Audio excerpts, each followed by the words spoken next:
Alfred park में अंग्रेजों ने चारों ओर से घेर लिया चंद्रशेखर आजाद को, और चंद्रशेखर आजाद ने बहुत सारे अंग्रेजों को मार दिया था।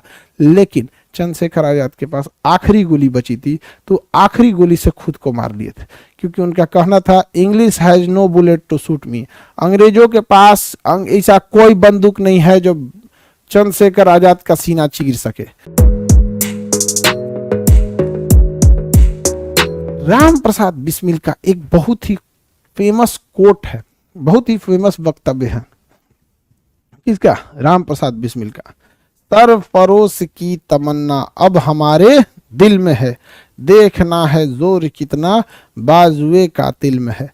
देखिए, शायरी वगैरह समझने में ना थोड़ा आपको उर्दू की टर्मिनोलॉजी को पकड़ना पड़ेगा। यदि उर्दू कमजोर है ना, टर्मिनोलॉजी उर्दू की कमजोर है, तो फिर शायरी अगर आपकी ऊपर से चली जाएगी। ऊपर से क्या बोला भैया, सुनने में ठीक लगा लेकिन समझ में नहीं आया। हाँ, मेरे रस के कमर का मतलब है नहीं पता है, गा रहा है, हमसे पूछते हैं तो बता दीजिए। हमारा सिलेबस छोटा है, ये तुम तो उर्दू पढ़ाने बैठे, अब बताओ। देखिए, राम प्रसाद बिस्मिल ने क्या बोला? सरफरोश की तमन्ना अब हमारे दिल में। फरोश का मतलब क्या होता है? खरीद फरोख, बिक्री। फरोख का मतलब होता है बिक्री। सरफरोश, फरोश का मतलब क्या होता है? फरोश, इसका मतलब था बिक्री, बिक्री। खरीद फरोख नाम सुने? उर्दू में बोला जाता है खरीद बिक्री। हिंदी में क्या होता है? खरीद बिक्री। उसी को मतलब खरीद फरोख, फरोख होता है, फरोख, खरीद फरोख। सरफरोश की तमन्ना मतलब क्या ना? बिक्री। सरफरोश की तमन्ना, तमन्ना मतलब क्या होता है? इच्छा। तमन्ना मतलब इच्छा।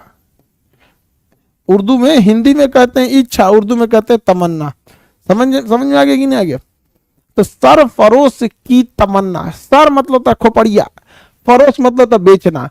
सर काट कर बेचने की इच्छा अब हमारे दिल में है, अब हमारे दिल में है। उन्होंने क्या कहा? सरफरोश की तमन्ना अब हमारे दिल में, मतलब सर काट कर अब बेचने की तमन्ना अब हमारे दिल में है। देखना है जोर कितना, जोर मतलब ताकत, बाजू मतलब हाथ, कातिल मतलब काटने वाले का। देखना है जोर कितना बाजुए कातिल में है, कि हम तो अपना सर काट के बेचने को तैयार हैं। बाजुए कातिल यानी अंग्रेज तुम्हारे में औकात है कि नहीं, तुम काट सकते हो कि नहीं काट सकते हो। समझ में आ गया कि नहीं? हम तो काटने, गर्दन कटवाने के लिए तैयार है, हम अपने गर्दन आजमाते हैं, तुम अपना तलवार आजमाओ। समझ में आ गया कि नहीं आ गया?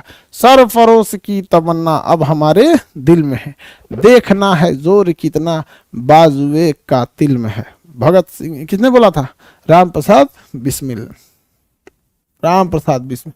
ये सब के सब एकदम गरम दल वाले, एकदम भयानक, मार धार, अंग्रेजों को उड़ा डालना, एकदम खतरनाक। इन्होंने कहा, ये सब के सब किससे प्रभावित थे? सचिन सान्याल से प्रभावित थे। सचिन सान्याल काफी सुलझे हुए व्यक्ति, और उनके अंदर गरम दल वाली बात बहुत ज्यादा थी। हालांकि सचिन सान्याल जो थे पढ़ाते थे, टीचर के तौर पे बच्चों को ऐसे पढ़ाते थे, लेकिन उसी बीच में वो बच्चों को देखते थे कौन खतरनाक है जो मार धार कर सकता है एकदम, वहां पे उसको कहते इधर इधर इधर तुमको ये करना है। धीरे धीरे धीरे अंग्रेजों के चमचे भी बहुत ज्यादा थे। भारत में आप देखिएगा ना, आपके घर में ऐसे ऐसे लोग मिलेंगे, इधर का बात उधर कर देंगे। आप देश तो बहुत बड़ी चीज हो जाती है। परिवार में लोग मिलते हैं, तनी सा बात कहिएगा तो इधर का बात उधर कर देगा।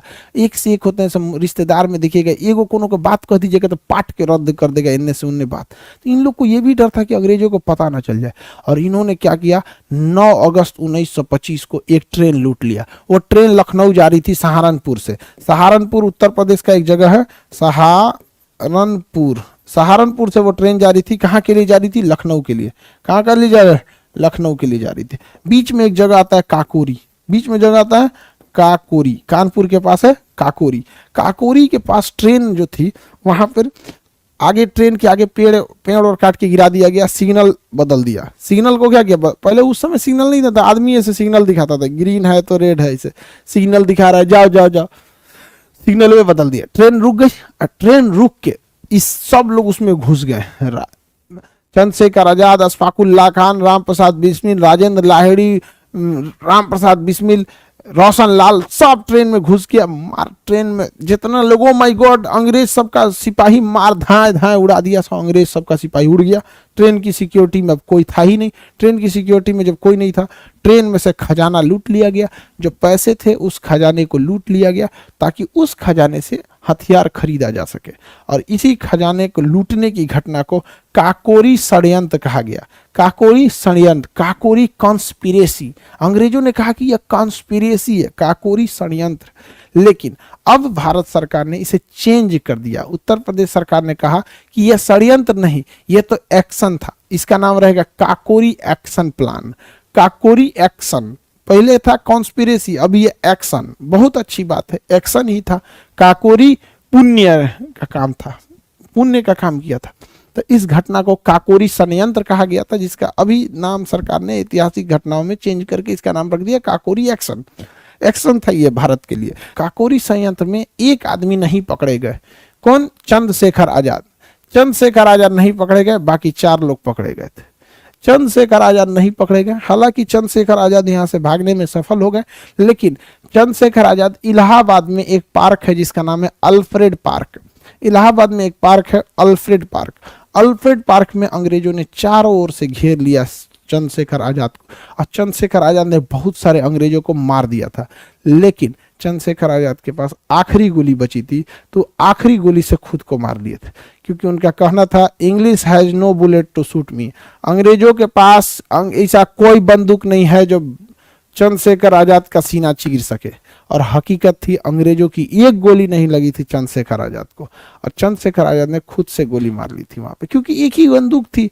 वो अंग्रेज क्या करते थे समझिए, किसी भारतीयों को पकड़ते थे, क्रांतिकारी को नहीं, इतनी बुरी सजा देते थे, हाथ पर बांध के पूरा शहर में घुमाते थे ताकि बाकियों का दिल दहल जाए। तो चंद्रशेखर आजाद ने खुद ही को मार लिया, और कहा भी था English has no bullet to shoot me. अंग्रेजों के पास ऐसी कोई गोली नहीं जो मेरा सीना चीर सके। हालांकि बाकी लोग जो पकड़े गए थे, अशफाकुल्ला खान, इन लोगों को फांसी दे दिया गया था। फांसी पर चढ़ने वाले पहले मुस्लिम क्रांतिकारी अशफाकुल्ला खान थे।